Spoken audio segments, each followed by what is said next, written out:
Hey everybody, in this reading we'll be looking at things that didn't come through in my other readings for whatever reason. And these things could be about love, work, friendship, trips, whatever comes up. I'll do a couple of spreads and maybe additional clarification or outcome spreads if necessary.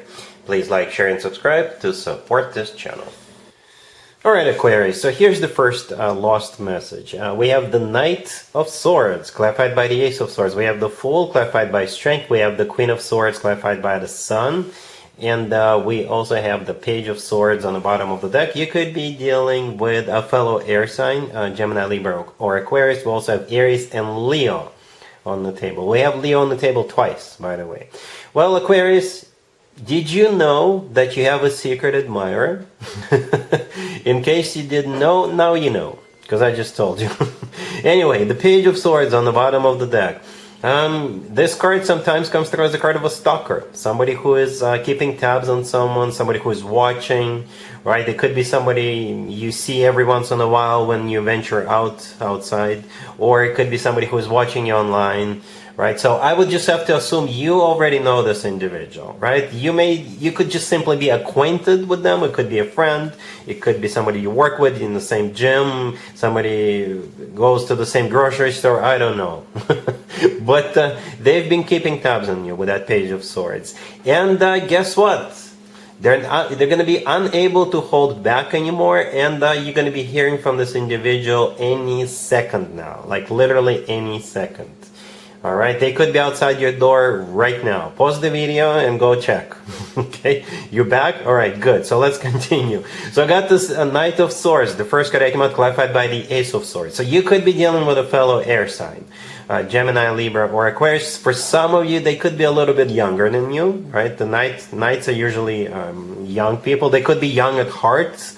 Right? But the Knight of Swords is also the fastest knight out of all 4 knights. So for some of you, it could indicate travel. They could be, if they're watching you online, they could be traveling long distance. If they're close to you, they'll, like I said, they could literally come see you, or they may ask you out and take you out, go somewhere. Right, and the Ace of Swords clarifying the Knight of Swords, also an air sign indicator. But do you see how the Knight of Swords, they're charging ahead and they've got their sword out. That's exactly the sword we see in the Ace of Swords. In this case, I think this is them just wanting to tell you how they feel. Perhaps something is triggering this person. All of a sudden make this move, right? Because this is a very decisive, sudden energy, right? The Ace of Swords and the Knight of Swords, this is fast, sudden. It could be even abrupt for some of you. But with the Ace of Swords, nobody is fooling or playing around, right? This is a card of somebody being very upfront, very honest, very straightforward, very direct. And the Ace of Swords is also a card of a new beginning. Okay, we have the Fool clarified by Strength. Both of them are major arcana cards, right? The Fool could be an Aries you're dealing with, Strength could be a Leo you're dealing with, but perhaps this is already a new beginning. Alright, it could be a new beginning between the two of you. The Fool is a card of taking a leap of faith, so partially it could be them taking a leap of faith, rushing towards you, letting you know how they feel because of whatever reason. For some of you, like I said, they can't hold back anymore. For others of you, they may think that something is happening and they need to act right now. Right? Strength, clarifying the Fool, by the way, is a card of holding back. So they're not doing that anymore. And Strength is, it could be a Leo you're dealing with, but Strength is also a card of courage. So again, something is happening in the next week or two that's going to finally kick this person in the butt, and they will, have the balls to make the move. And every once in a while, Strength, it could also be a card of pure, raw passion. All right, so keep that in mind.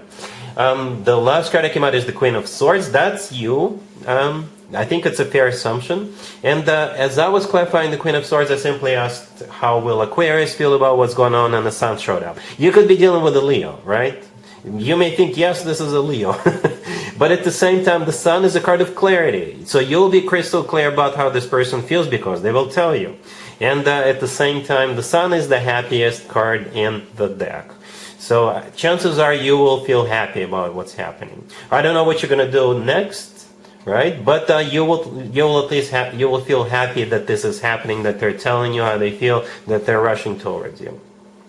All right, so I want to know what happens next. Don't you, Aquarius? I'm sure you do too. So yeah, in the second spread, I'll ask for the potential between you and this person. All right, let's take a look.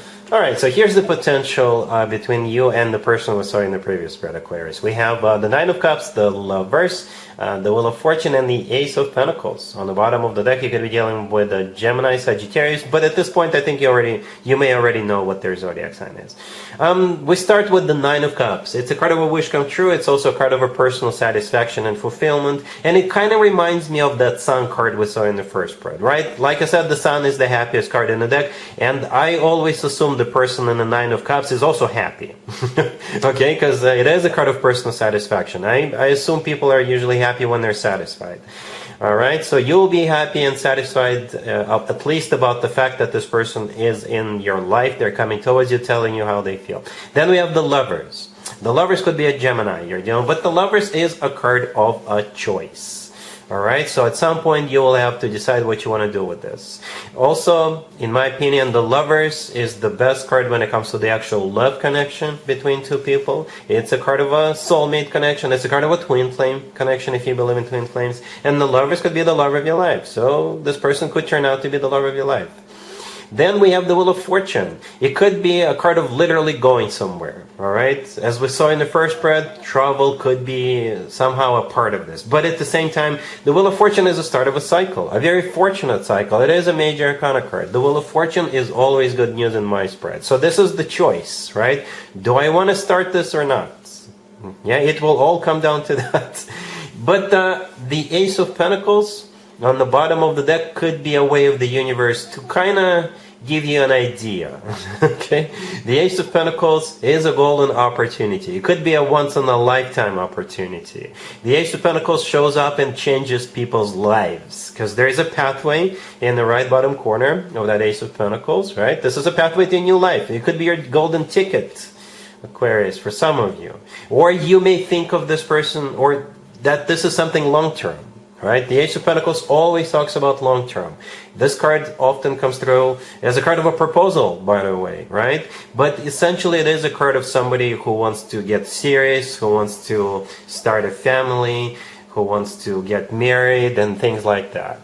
All right, so it could be, if you choose to, with the Lovers, to give it a shot, yes, this is definitely something with a long-term potential. Yeah, it is. These are good cards, really good cards, Aquarius. So I'll let you figure it out, but just keep that in mind. The potential is definitely there. We're moving on. Spread number. The next spread is simply the next lost message for you. Here's another lost message for you, Aquarius. We have the Knight of Pentacles clarified by Justice. We have the Tower. We have Death clarified by the Ten of Swords, and we have the King of Cups on the bottom of the deck. You could be dealing with a water sign, Cancer, Scorpio, or Pisces, or an Earth sign, Taurus, Virgo, Capricorn. We also have Libra on the table. This is a bit of a creepy reading, to be honest with you. We have 3 ending cards on the table. Not 1, not 2, but 3. Okay? However, if this King of Cups is a Scorpio, then we only have 1 ending card. Okay? Because both the Tower and Death are Scorpio major arcana cards, or yeah. And the King of Cups could be a Scorpio. But the King of Cups, yeah, it's just the water sign indicator, Cancer, Scorpio, or Pisces. They could be any water sign. Right? But we start with the Knight of Pentacles clarified by Justice. So, you know, there are so many ways to interpret this, but I'll just focus on one scenario. I think this King of Cups is either coming towards you or they're coming back to you, right? But you're not taking them back, for sure. Even if they are Scorpio, you're not taking them back, okay? Perhaps it's their birthday party coming up, right? And they may invite you to their birthday party, or you may wish them a happy birthday just for the old time's sake, and they may interpret it as a sign from you that you want to reconnect with them, but you're like, no. Whatever the case, there's no way you're getting this show on the road with this King of Cups, right? To be fair to them, the Knight of Pentacles is a very serious, grounded offer. Justice, clarifying it, could be a major, major apology coming from this King of Cups. Justice could be, if it's a newer person, then they may want to get serious with you, right? Justice is a very serious card. It comes, sometimes it shows up as like a sign that they want to get married, right? Because justice could be an actual place where people get married. Like a chapel or what have you. But again, 3 ending cards. The Tower, the Death card, and the Ten of Swords. The Ten of Swords is most definitely an ending card. I clarified Death just in case, because like I said, you could be dealing with a Scorpio. But you're not, even if they are in Scorpio, you're not taking them back. Or you're not moving forward with them. Wow. Wow, wow, wow. Alright, Aquarius, I don't think we need to get any additional spreads for this situation. Alright, I think it's a done deal. Alright, so yes, that's what I have for you, Aquarius, for this reading, for this time period. If this video resonates with you, please like it. Please also share and subscribe. And other than that, Aquarius, have an amazing November.